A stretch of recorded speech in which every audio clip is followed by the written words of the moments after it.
Hey guys, today I'm going to be going over how I repaired this 1999 WR400F float bowl. This is a Keihin FCR 39mm, I'm pretty sure. But anyways, this little brass overflow tube snapped off right at the base, you can see.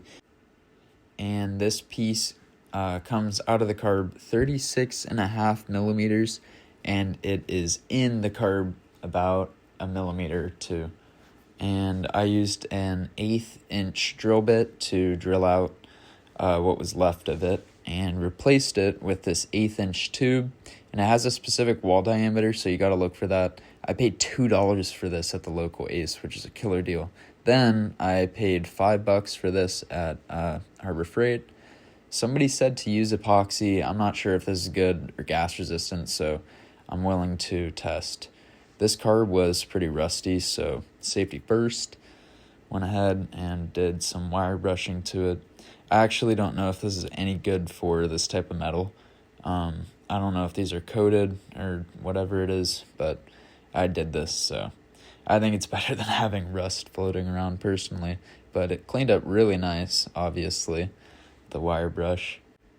So here I'm just lining up the old one with the new one, just trying to get the angle right.